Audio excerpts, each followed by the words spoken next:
following program is a peer-to-peer advice show and does not diagnose mental health conditions. If you're seeking social services, please call or text 211 or go to 211.ca.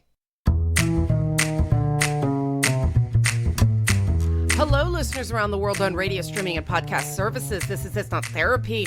I'm Leanna Kersner, and I am not a therapist, but I am your source for navigating the madness of mental health using my top 10 sayings for going good crazy.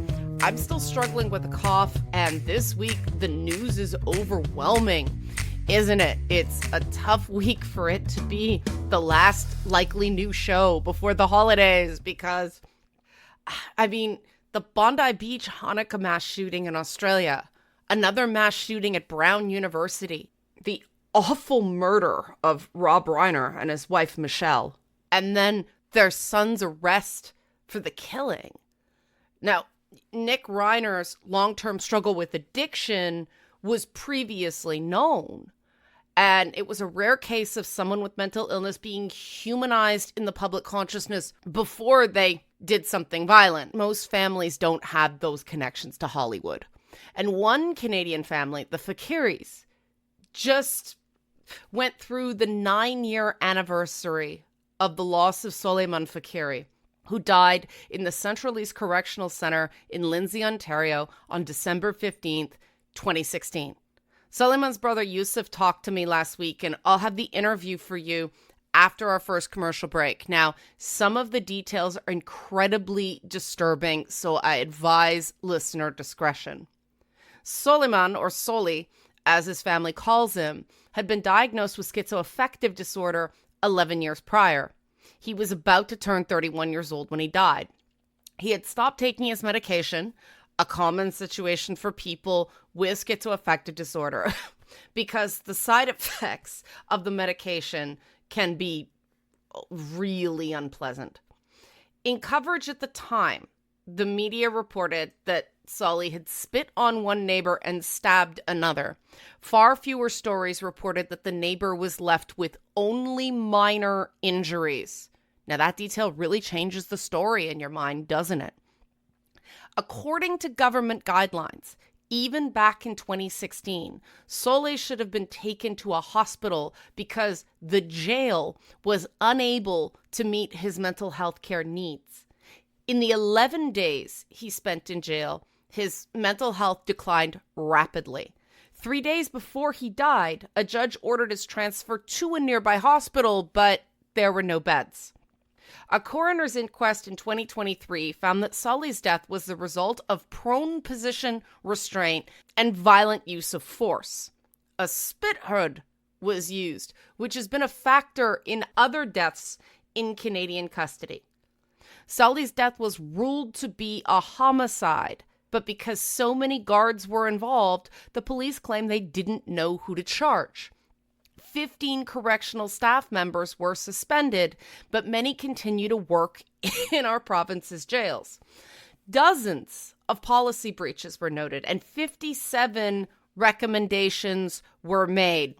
In 2024, Bill 196, the Justice for Solly Act to stop criminalizing mental health, was introduced with the intent to officially recognize that people experiencing a mental health crisis don't belong in jail. This bill did not pass before that legislative session ended.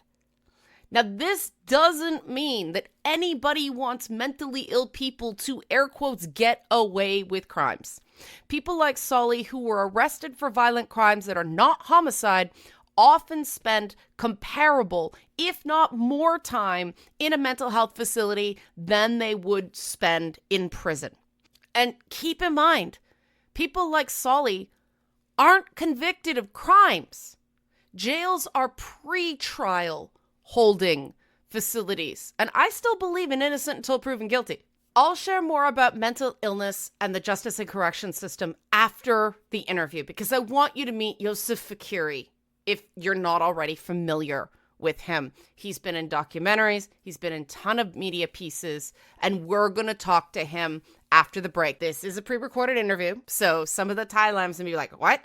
But yeah, it's powerful. please stay and listen. Do you have a story you think would be good for the show? Are you interested in sponsoring the show? Leanna at nottherapyshow.com is my direct email. Nottherapyshow.com is the website. There's a contact form there to fill out at nottherapyshow on social media. When we come back, Yusuf Faqiri remembering his brother, Solly, on It's Not Therapy. The following program is a peer-to-peer advice show and does not diagnose mental health conditions. If you're seeking social services, please call or text 211 or go to 211.ca.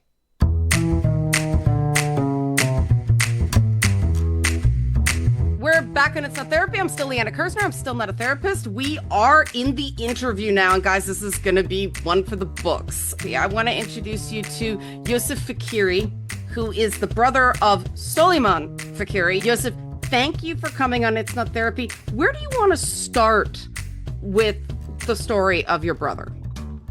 Thank you so much, Leanna, for having me. I greet you with the greetings of peace, and I'm grateful to speak about Soleiman's story. I want to start the fact that we're literally days away from the 9-year anniversary of his tragic death, when he was beaten to death almost 9 years ago, and given to us with no answers and essentially in a body bag.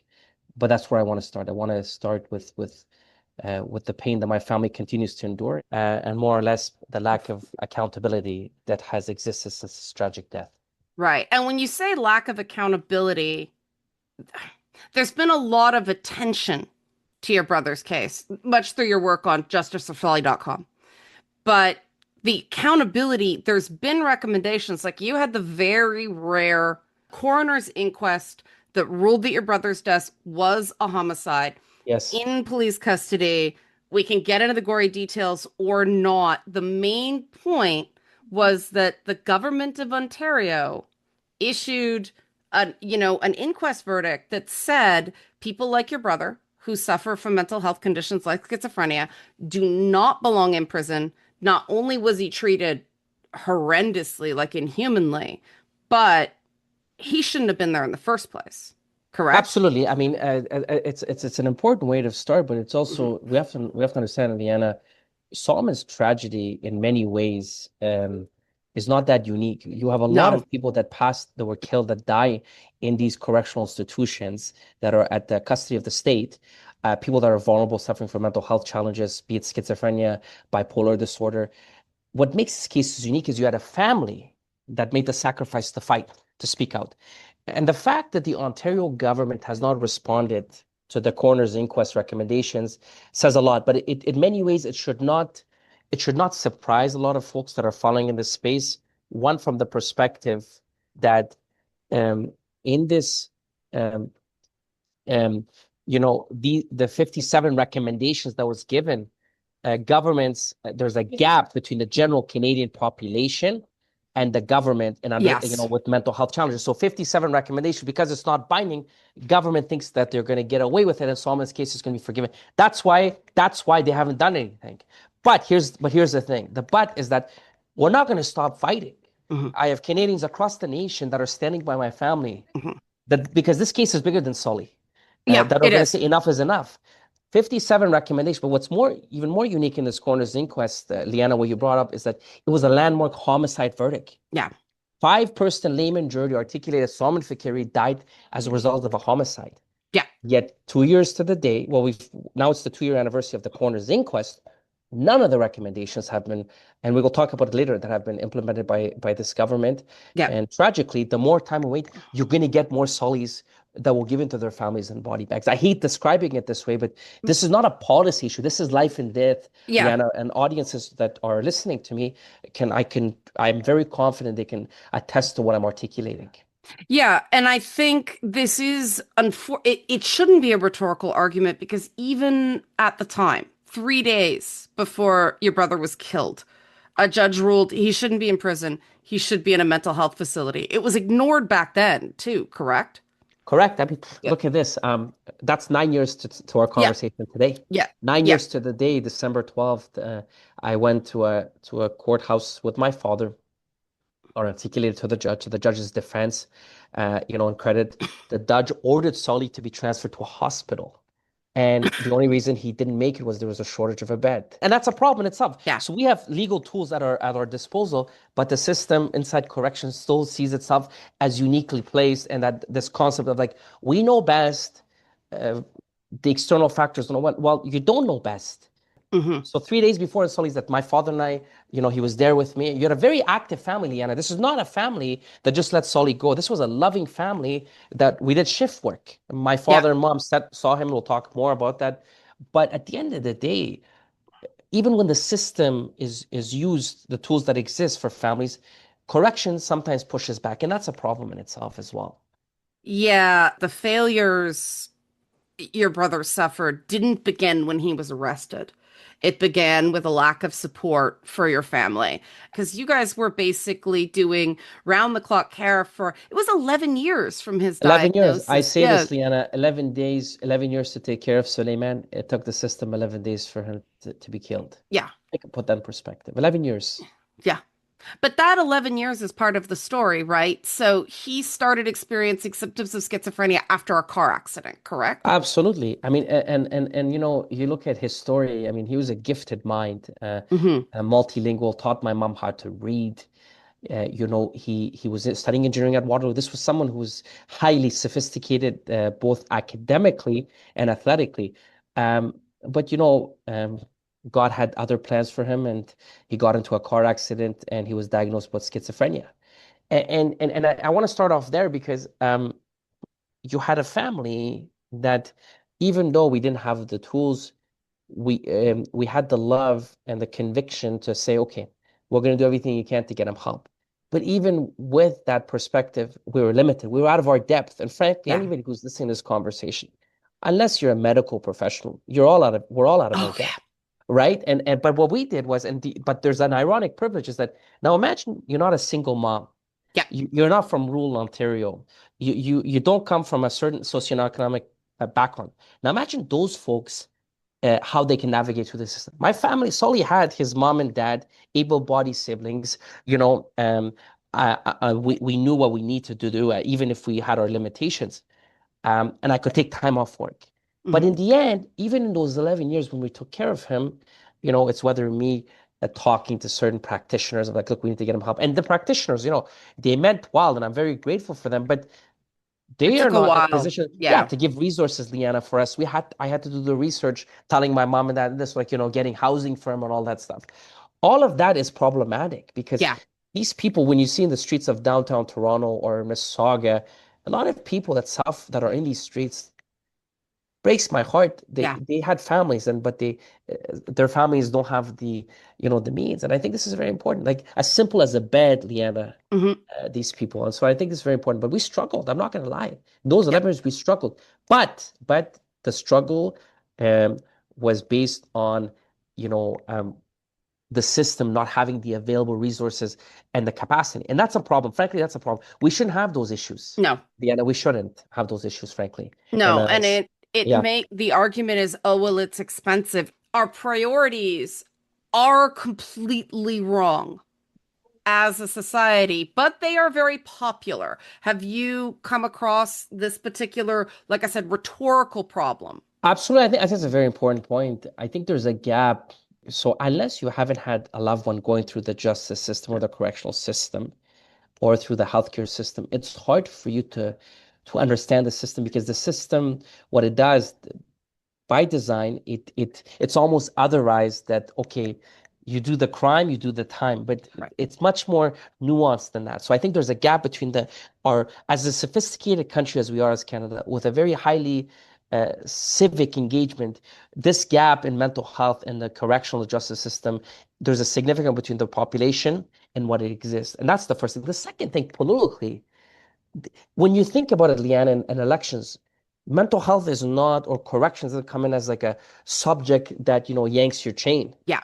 It's a subject that is not often talked about. And money isn't just, and I agree with you. I think it's a very important point you just made. Um, um, Money, they could pour more money, but putting experts that understand the system, Hmm. be it folks like Howard Sapers or Ivan Zinger. These are individuals that they both used to be the ran the office of the correctional investigator at the federal level. a lot of these folks are not given, in my humble opinion, the right, like, opportunity No. for government to listen to them and then not just listen, but implement them. I think that's the issue right there because correction pushes back, Yeah. or even the general mental health care system. I think the population, it doesn't come in the political issues of the day. We had, whether it's federally or provincially, rarely do you hear it, Leanna, unless there's folks like you and I that are in this space. The general population doesn't have that. And I No. think, and it costs much less to put somebody in a hospital, to put somebody, get some other mental health nurses that are doing some incredible work, or Mhm. psychiatrists. I mean, in Solomon's tragic story, in that in that jail, there was 1,100 individuals. And we all know a significant number of individuals suffer from mental health challenges in those jails. There was one psychiatrist in that jail Yeah. in Central East Correctional Center. This was, as everybody know, Lindsay's about 40 to 50 minutes from Toronto, Ontario. Mhm. One psychiatrist for a population of 1,100 people. And the Yeah. week that Solly was there, he was not there. So put that in perspective, Yeah. Leanna. Yeah, but he had a pre-existing diagnosis in a Absolutely. There were functioning system. He should have been diverted. For people who don't know, prisons are highly stimulating environments. And so when you put someone with that particular kind of disorder in that environment, it's like oil and gasoline for their symptoms, correct? Absolutely. I mean, Lee, I think you've in your work, you've probably seen that I am under the United Nations Convention, the Geneva Convention. My understanding is that if you put anybody who's in segregation for 15 days or more, um, this is someone like, and I don't want to use the word normal, but someone who does not have pre-existing mental health challenge, you will get mental health challenges after 15 days of your Yes. segregation. They put Solomon segregation in his entire 11 days. Now, with somebody with mental health challenge, it's exasperated even more. Oh, yeah. Um, it's a lazy, frankly, an unjust Yeah. way of, putting these poor souls in these systems. And you see the good results of people who are diverted to psychiatric facilities, who do get the help they need, who are in appropriate Absolutely. environments. The Absolutely. idea in the public that this is letting someone off the hook is wrong. It's misplaced, and Yeah. frankly, it's people are not aware, and it's not. There needs to be more educated. And you're right. I want to get to your point about the system. In certain areas it works about getting people in the right institution. I mean, there's an organization called the Gerstein Center. Hmm. They did a pilot project with the Toronto Police, where, like, when there was a mental health card, they would a nurse would accompany the Toronto Police, and they had amazing results. But again, it goes back, Leon. And I'm sorry to say this, but I think a lot of the audience it's about political will. Yeah. It's about political will, right? At the end of the day, in my humble opinion. And what story gets told, right? Absolutely. We are fed a steady diet of crime dramas that don't they show the opposite to what is fact. The fact is that mentally ill people are more likely to be the victims of crimes, notably violent crimes, than the perpetrators on TV. There's the Absolutely. crazy and dangerous, which is why on this show we don't say crazy and sane. We say good crazy and bad crazy, and we say your Absolutely. crazy is only a problem for 30 you. Absolutely. Yeah. In honor of so many names that suffered in these systems just the last few years. You look at Ashley Smith, Yeah. Justin Saint-Amour, Cass Geddes, Soleiman Faqiri, Abdurrahman Hassan in that same jail, Jordan Shared. These are all these individuals that I just mentioned, Indiana. They suffer from some form of mental health Yeah. challenge and their lives were taken. These folks were not there, to go commit violence. They Right. were suffering. And instead of being taken care of, all of them were given to their loved ones in body bags. And that's Yeah. the tragedy, that I think we need to know as a society. It's an issue that it's on all of us, Leanna, on all Yeah. of us as a society to look out for these people that are suffering. Yeah. But that narrative is so strong Absolutely. of, oh, well, you did something bad, so you got to pay for it. You're just making excuses, because politicians don't go based on facts. They go based on what talking point that's summarized in 240 characters these days is going to get 34% of people to get out, go vote on election day or do an advance ballot. Absolutely. I Yeah. mean, to this day, the government of Ontario has refused to apologize to Salman Fakiri's death, and you could check the minute they were called out several times. They refused to. You could count with your fingers how many times they named him Salman Fakiri. Hiding behind this notion. And I'm not here. I'm not here to make. I'm not a political guy. I'm Yeah. a Canadian who loves my country, who loved my brother, and who wants to make a difference and support our most vulnerable, but they make it political like it's the previous government. You're our leaders running our country, and you're running our province. The least you can do is acknowledge, what happened to this poor man.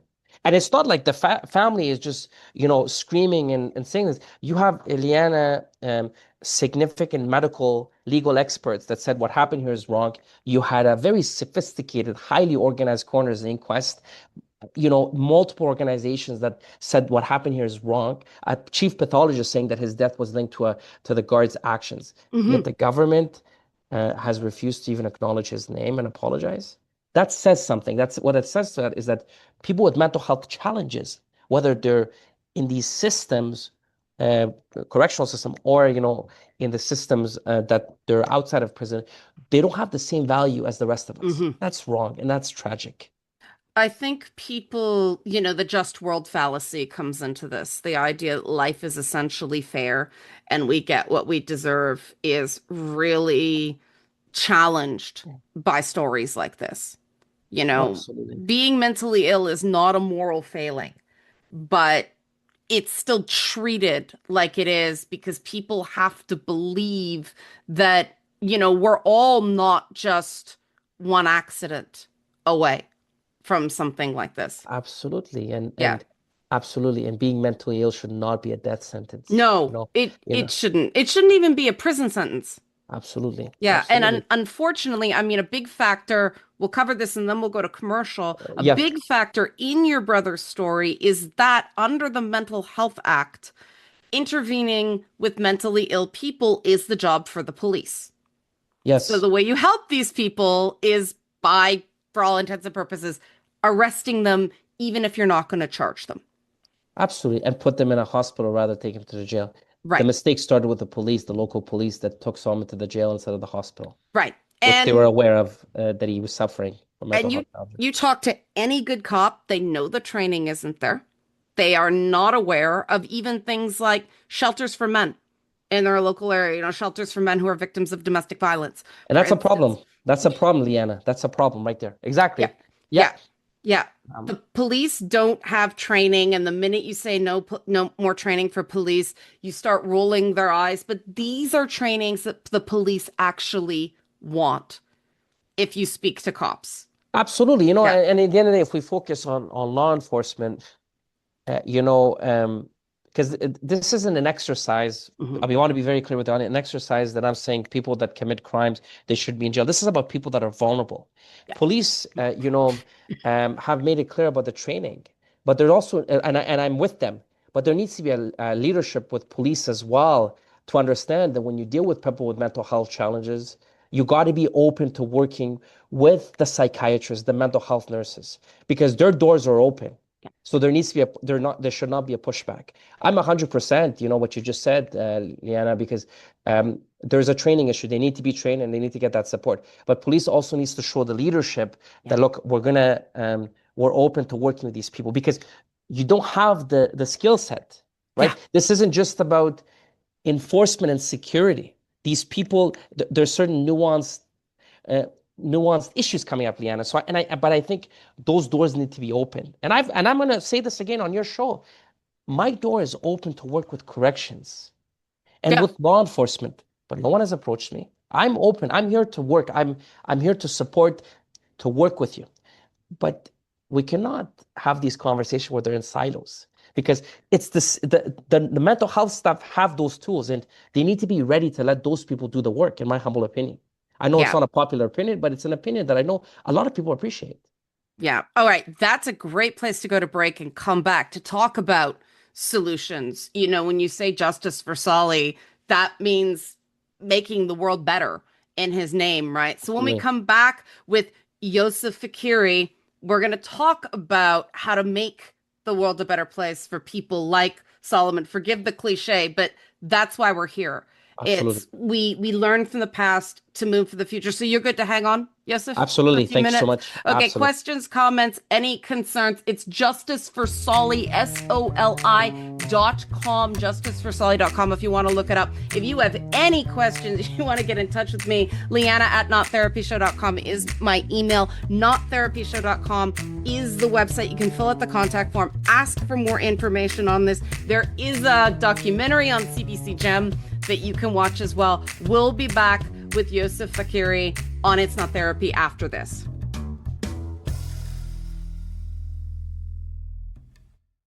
The following program is a peer-to-peer advice show and does not diagnose mental health conditions. If you're seeking social services, please call or text 211 or go to 211.ca.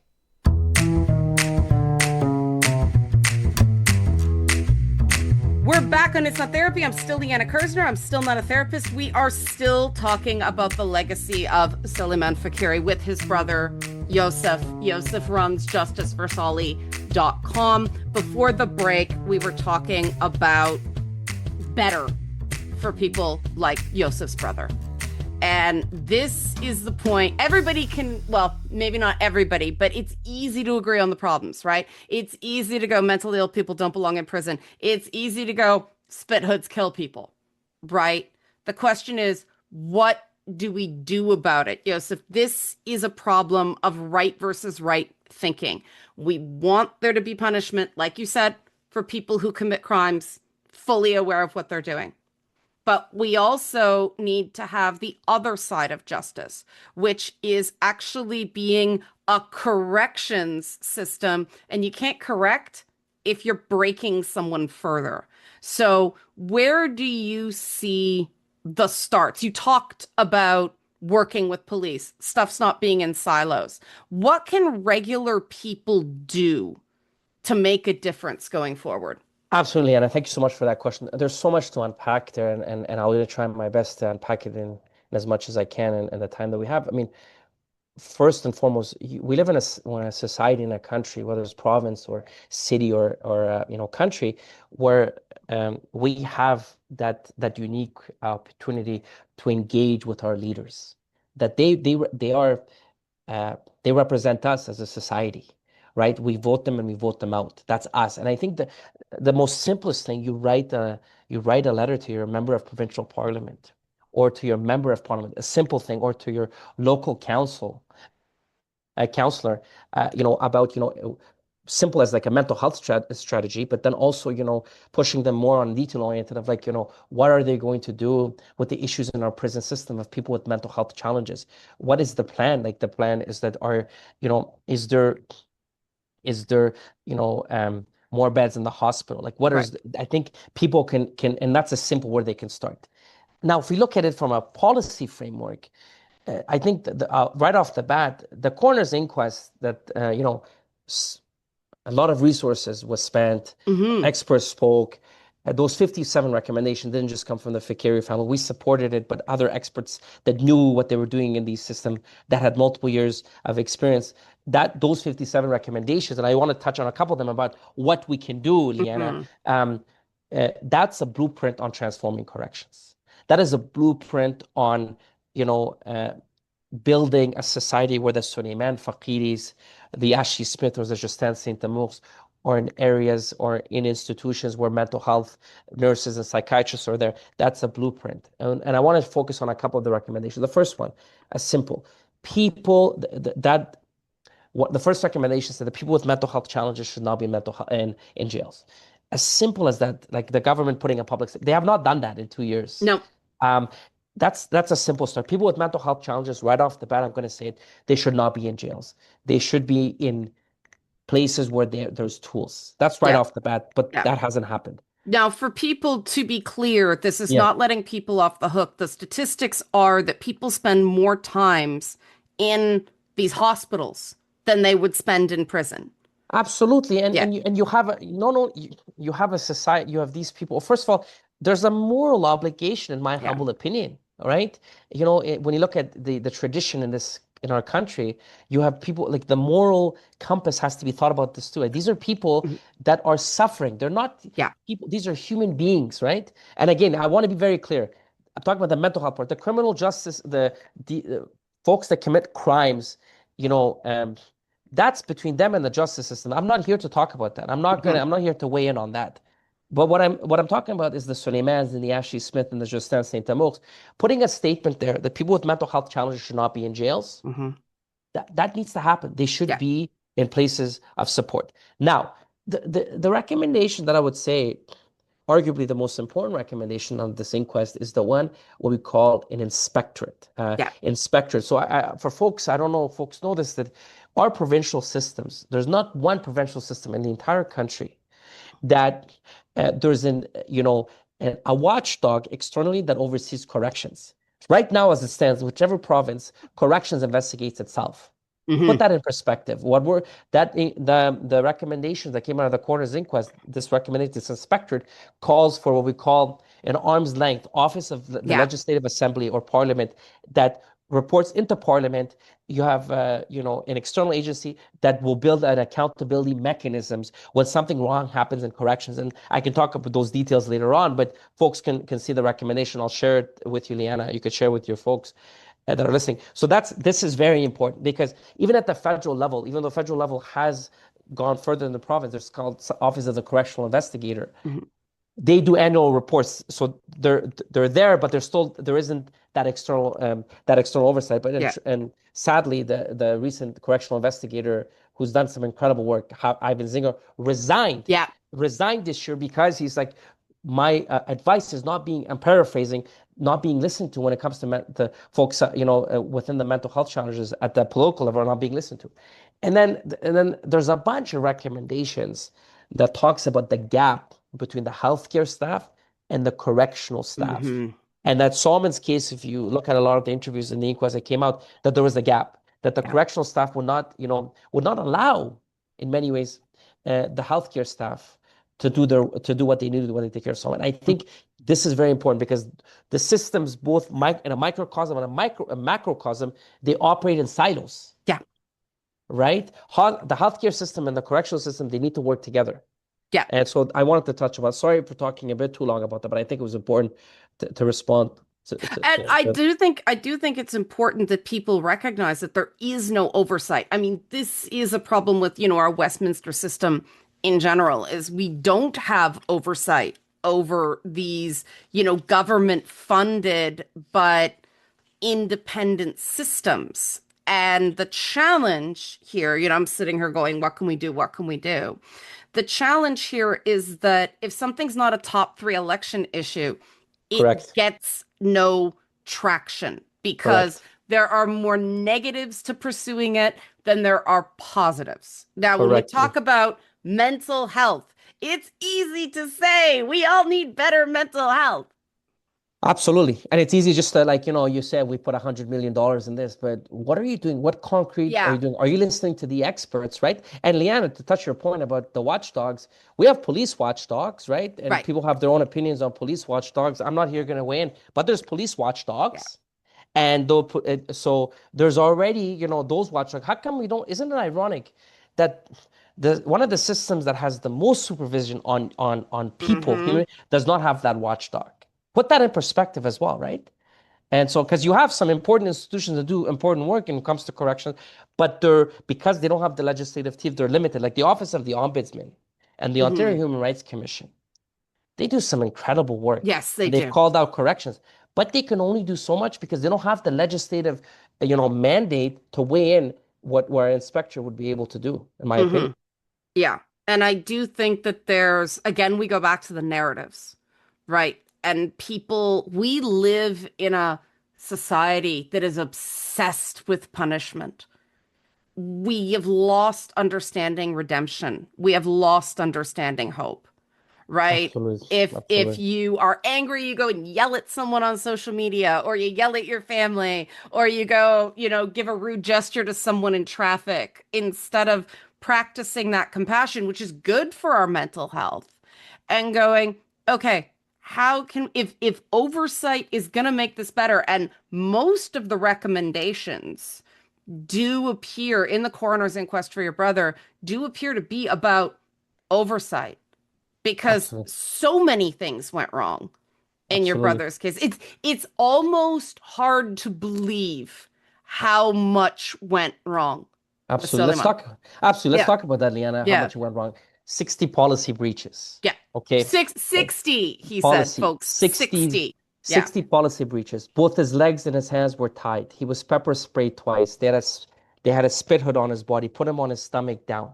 yeah.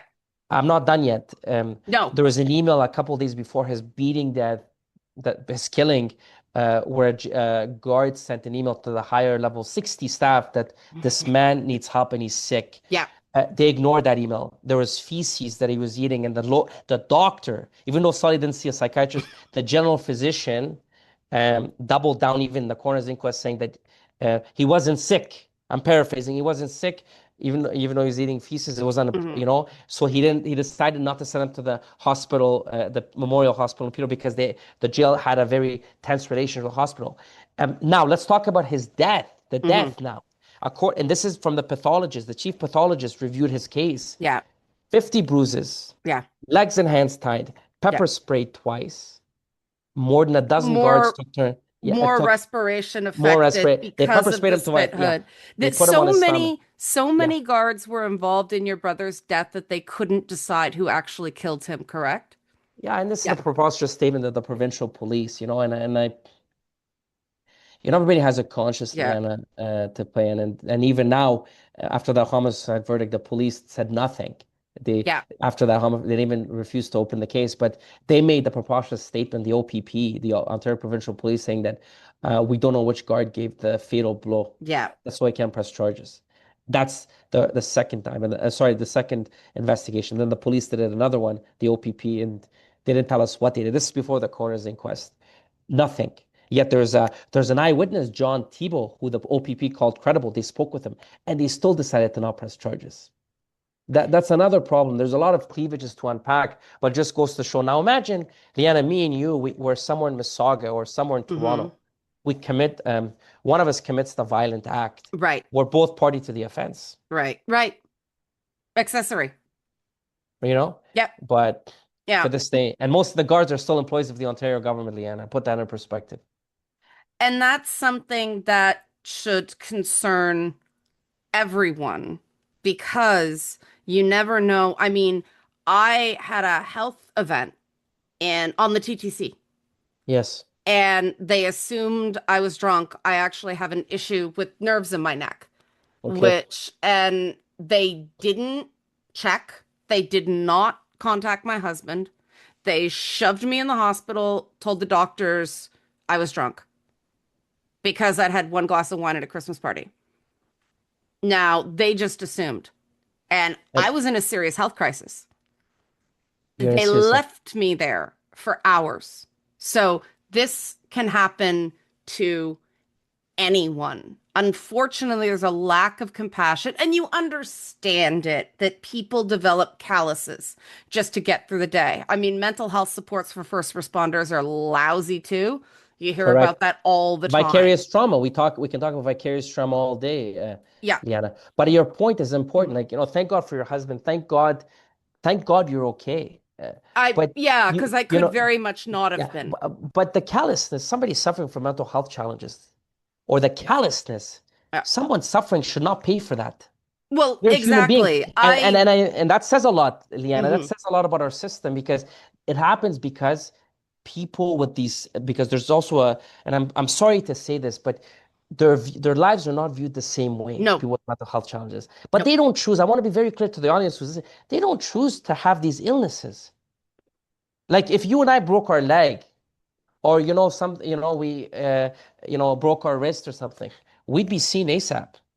Yeah. But because it's not visible to us, Leanna, they're not. And I think that's another tragedy to talk about, right? Yeah. The reason I tell people I can't teach you to be sane, I can only teach you to go good crazy. The reason I'm open with my PTSD diagnosis is precisely because of this.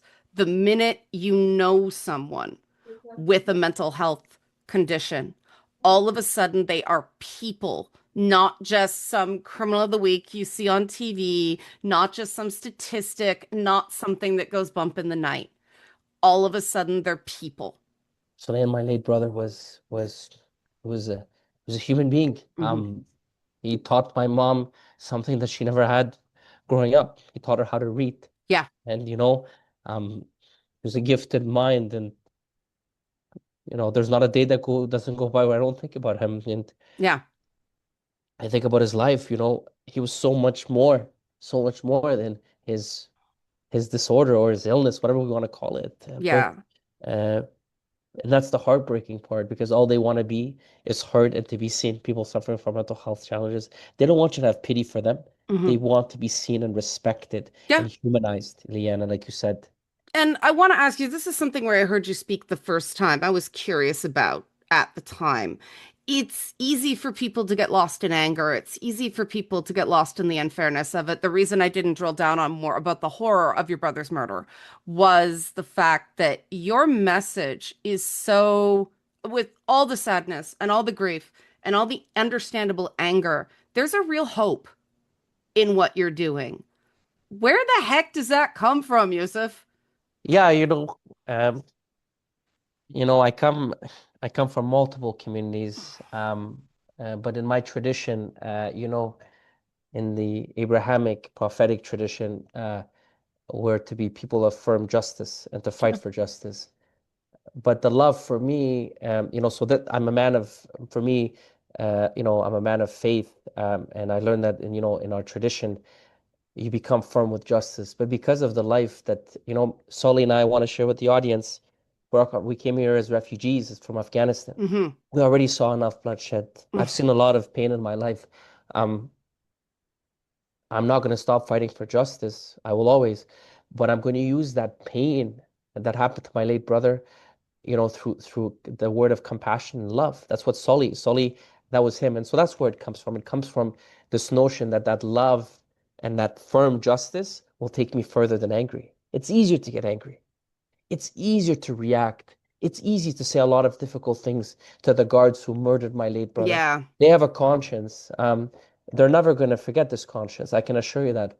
But Solomon's Faqiri's name, I want people to know when they hear. I don't want them just to remember for the violent end. My intention and my hope, I can't control the result, but my efforts is to build that society if I leave this earth one day, when I leave this earth one day, that when they think about Soleiman Faqiri, they say, this man's tragic end uh, made my life easier. That's where Right. it comes from. It I'm was for motivated by that something. love. Absolutely. Yeah, we were talking before we started going on air about shared belief systems and how in both our traditions, justice also means compassion, fighting also means that war within yourself. Absolutely. And if anything, Yosef, like you are an embodiment of that. So you're a very inspirational speaker for people who are inspired to do something now when they write their, I guess, member of provincial parliament Yeah, in Morocco. this case. What do they say? What do they ask for? Absolutely. A simple thing, if they want to support my family directly, is asking the government why they have not apologized to Solomon Fakiri's family, especially his mom. So You know, you specifically want an apology. it's a start. The apology is the first part, and why they have not implemented the recommendation to Sully's death. Yeah. But What's that apology going to do for you? that apology will acknowledge, Solomon's death has inspired so many people across the country, and I'm so grateful to my fellow Canadians across this nation. But that apology, the government will be, hearing that apology, there's an acknowledgement, right? And my brother's already been humanized, but there's a leadership, that apology, and especially to his mom, not send a boilerplate response, Liana, but that apology will humanize to say that a mistake happened here. That's what it'll do. And I'm going to keep fighting, to get that apology. But more importantly, that Solomon's story, I'm going to use it to change the system. It's not by myself, but across Canadians across the nation. But Yeah. that's where our path is. Yeah. Yusuf Faqiri, everyone, his brother was Solomon Faqiri. You can read his story on justiceforsoli.com. Yes, .com. .com. Justiceforsoli, SOLI.com. Soli, justiceforsoli.com. Yusuf, thank you so much. You're on Instagram as well. How can people get a hold of you there? Absolutely. Justice for Stalin on Instagram. Thank you so much, man. Thank you for your time. Thank you so much, Liana, for this, and I appreciate your time. All right, when we come back, precious little time, but I'll do a brief recap. Questions, comments, any feedback, Leanna at nottherapyshow.com or nottherapyshow.com. We'll be back. Final thoughts on It's Not Therapy. The following program is a peer-to-peer advice show and does not diagnose mental health conditions. If you're seeking social services, please call or text 211 or go to 211.ca. We're back on It's Not Therapy. I'm still Leanna Kersner. I'm still not a therapist. We have about 3 minutes left in the show. It doesn't feel like enough time, but I want to arm everyone with the facts regarding mentally ill people and incarceration. So, according to CAMH, mental illness rates are about 4 to 7 times more common in prison than in the community. In 2016, correction staff had 1.5 hours of mental health training. You heard me right, 90 minutes of standard mental health training. Based on what I could find online, it's doubled now, up to 3 hours. And then frontline workers can take an additional 2-day course. Mentally ill people spend more time in prison when they're not transferred to a hospital than those without mental illness, because they struggle with the good behavior thing. They disrupt the sleep of other inmates. So this is affecting everyone. No matter how you look at it, the current system isn't leading to the safest, most just possible society. Revolving door prison stays, luck of the draw experiences based on which cops and guards you encounter, because mental health issues aren't just a problem for incarcerated individuals. Guards also struggle with mental health issues. We know first responders like police and firefighters do.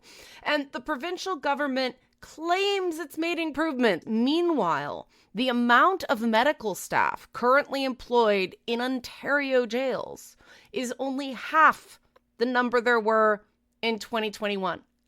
Meanwhile, it gets worse. Ontario jails are experiencing historic overcrowding. According to the CBC, in the first 6 months of 2025, the jail population had an average of 10,800 prisoners in a system built for 8,500 prisoners. Now, Provincial Solicitor General Michael Kersner might be a distant relative at best, by the way. I've never met him. If you want to do something, writing to your local member of provincial parliament is what the family wants. We can do better as long as we care more about safety for everyone than punishment. Questions, comments, any feedback, Leanna at nottherapyshow.com. Nottherapyshow.com is the website. At nottherapyshow on social media.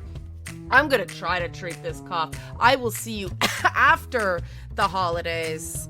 Have a safe, wonderful holiday and New Year's. I'll see you in 2026. You're crazy is only a problem if it's hurting you.